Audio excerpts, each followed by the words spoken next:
নবীজি যেদিন মেরাজে গিয়েছিলেন, জিবরাইল আমিন আসছে জান্নাতি বাহন বোরাক নিয়ে, বলছে ইয়া রাসূলুল্লাহ আপনি বোরাকে ওঠেন, আল্লাহ আপনাকে দাওয়াত করেছেন।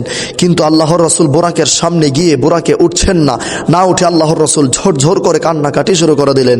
আল্লাহর রাসূলের কান্না দেখে জিবরাইল আমিন বললেন, ইয়া রাসূলুল্লাহ আমার কি কোনো বেয়াদবি হয়ে গেছে? নবী আমি কি কোনো বেয়াদবি করে ফেলেছি? আপনি কান্না করছেন কেন?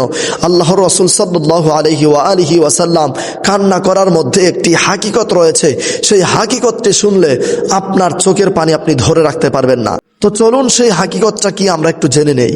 আসসালামু আলাইকুম ওয়া রাহমাতুল্লাহি ওয়া বারাকাতুহু, নাহমাদুহু ওয়া নুসাল্লি ওয়া নুসাল্লিমু আলা রাসূলিহিল কারীম, আম্মা বা'দ, ফাআউযু বিল্লাহি মিনাশ শাইতানির রাজীম, বিসমিল্লাহির রহমানির রহিম।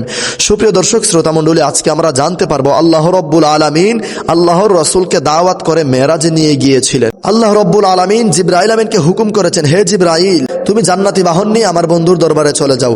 সেদিন আল্লাহর রাসূল সাল্লাল্লাহু আলাইহি ওয়া আলিহি ওয়াসাল্লামকে মেরাজে আনার জন্য জিবরাইল আমিন জান্নাতে গেল। গিয়ে দেখতে পেল আল্লাহ রাব্বুল আলামিন জান্নাতে 40,000 বুরাক রেডি করে রেখেছে। সেখান থেকে একটি বুরাক এমন ভাবে আল্লাহর রাসূলের প্রেমে, আল্লাহর রাসূলের প্রেমের বিরহে এত কান্নাকাটি করছিল। কান্নাকাটি করতে করতে বুরাকের চোখের এই সাইডগুলো দিয়ে একদম ঘা হয়ে গিয়েছিল। তখন আল্লাহর রাসূল সাল্লাল্লাহু আলাইহি ওয়া আলিহি ওয়াসাল্লামকে আনার জন্যে 40,000 বুরাক থেকে সেই বুরাকটিকে জিবরাইল আমিন বেছে নিলেন। এই বুরাক নিয়ে আল্লাহর রাসূলের দরবারে উপস্থিত হলেন। ইয়া রাসূলুল্লাহ আল্লাহ রাব্বুল আলামিন হুকুম করেছেন, আল্লাহ রাব্বুল আলামিনের দরবারে আল্লাহ আপনাকে দাওয়াত করেছেন, আপনি আল্লাহর বাড়ি যাবেন, আল্লাহর দিদার লাভ করবেন। আল্লাহর রাসূল সাল্লাল্লাহু আলাইহি ওয়া আলিহি ওয়াসাল্লাম বুরাকে উঠবেন, কিন্তু উঠছেন না উঠে ঝরঝর করে কান্নাকাটি করা শুরু করে দিলেন। আল্লাহর রাসূল সাল্লাল্লাহু আলাইহি ওয়াসাল্লামের কান্না দেখে জিবরাইল আমিন বললেন, ইয়া রাসূলুল্লাহ আমার কি কোনো বেয়াদবি হয়ে গেছে? রাসূল আপনি বলেন, আপনি কেন কান্নাকাটি করছেন? তখন আল্লাহর রাসূল জবানটা খুলে দিয়ে বললেন, হে জিবরাইল আমার আল্লাহ আমাকে কত ভালোবেসে, কত মহব্বত করে এই বুরাক দিয়ে, জান্নাতি বাহন দিয়ে সওয়ার করে করে আল্লাহর নৈকট্য হাসিল করাবে, আল্লাহর দিদার লাভ করাবে, আল্লাহর বাড়িতে নিয়ে যাবে। কিন্তু আমার গুনাহগার উম্মতেরা কি এই জান্নাতি বাহনে সওয়ার হতে পারবে? এই জান্নাতি বাহনে করে যেতে পারবে জান্নাতে? তখন আল্লাহর রাসূল এই চিন্তা ভাবনা করে করে, উম্মতের কথা চিন্তা করে, তখন সেই দিন সেখানেই আল্লাহর রাসূল অঝরে কান্নাকাটি করছিলেন। আল্লাহর রাসূলের প্রেম দেখে, উম্মতের প্রতি মহব্বত দেখে আল্লাহ রাব্বুল আলামিন ঘোষণা করলেন, হে জিবরাইল আমার বন্ধুকে তুমি বলো, আমার হাবিবকে বলো, আমার হাবিবে পাকের যেই উম্মতগুলো আমার হাবিবে পাকের প্রতি ঈমান এনেছে, আমি আল্লাহর প্রতি ঈমান এনেছে, ইসলামের ছায়াতলে থেকেছে, আমার হুকুম আহকাম আর আমার হাবিবে পাকের সুন্নাহ ধরে রেখেছে, আমার হাবিবে পাকের প্রেম যার যার ভেতরে ছিল, আমার হাবিবের সেই উম্মতের জন্য জান্নাতের ভেতরে আমি আল্লাহ আরো 39,999টি বুরাক রেখে দিয়েছি। সুবহানাল্লাহ। জিবরাইল আমিন বলেছেন, ইয়া রাসূলুল্লাহ আল্লাহ রাব্বুল আলামিন বলেছেন আপনার উম্মতের জন্য, আপনার যে উম্মতের আপনাকে ভালোবাসবে, আপনার মহব্বত তাদের অন্তরে থাকবে, আপনার প্রতি যে উম্মতের তাজিম থাকবে, মহব্বত থাকবে, সম্মান থাকবে, আপনার সেই উম্মতের জন্য আল্লাহ রাব্বুল আলামিন জান্নাতের ভেতরে আরো 39,999টি বুরাক রেখে দিয়েছে। আপনার সেই উম্মতেরা জান্নাতের ভেতরে 39,999টি বুরাকের উপর সওয়ার করে করে তারা জান্নাতে পৌঁছাবে। সুবহানাল্লাহ। আল্লাহ রাব্বুল আলামিন তো মাত্র একটি সংখ্যার কথা উল্লেখ করেছেন, কিন্তু সেই দিন আল্লাহর হুকুমে আরো কত কোটি কোটি বুরাক রেডি হয়ে যাবে তার কোনো হিসাবই নেই। এরপর আল্লাহর রাসূল আল্লাহর এই ওয়াদা শুনে, আল্লাহর এই কথা শুনে আল্লাহর রাসূল বুরাকে উঠতে চাচ্ছেন, কিন্তু বুরাক নাড়াচাড়া দিয়ে উঠলেন।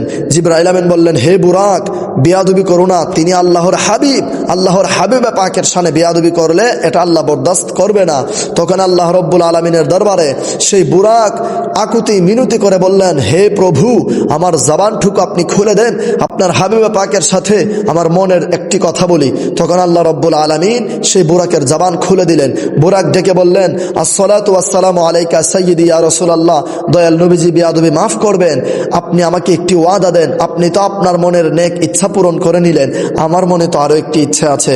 ইয়া রাসূলুল্লাহ আমার মনের ইচ্ছা হলো আজকে যেভাবে আমার পিঠে সওয়ার হয়ে আপনি আল্লাহর কাছে যাচ্ছেন, আল্লাহর বাড়ি যাচ্ছেন, কিয়ামতের কঠিন ময়দানে যেদিন আল্লাহ রাব্বুল আলামিন আপনাকে জান্নাতে যাওয়ার হুকুম দিবেন, আপনি যেদিন জান্নাতে প্রবেশ করবেন, ইয়া রাসূলুল্লাহ আপনি আমার সাথে ওয়াদা করেন সেই দিনও আমার পিঠে সওয়ার হয়ে আপনি জান্নাতের ভেতরে প্রবেশ করবেন। সুবহানাল্লাহ। আল্লাহর রাসূল বললেন, হে বুরাক আমি তোমার কথা মঞ্জুর করলাম, কিয়ামতের কঠিন ময়দানে ময়দানেও আমি তোমার পেটে সওয়ার হয়ে হয়ে জান্নাতে প্রবেশ করব। সুবহানাল্লাহি ওয়া বিহামদিহি সুবহানাল্লাহিল আযীম। এখান থেকে আমাদের এটাই শিক্ষা নেওয়া উচিত, আল্লাহর রাসূল সাল্লাল্লাহু আলাইহি ওয়া আলিহি ওয়াসাল্লামের প্রতি কখনোই অসম্মান করা যাবে না। নবীজির প্রতি সর্বদা তাজিম থাকতে হবে, সম্মান থাকতে হবে, মহব্বত থাকতে হবে।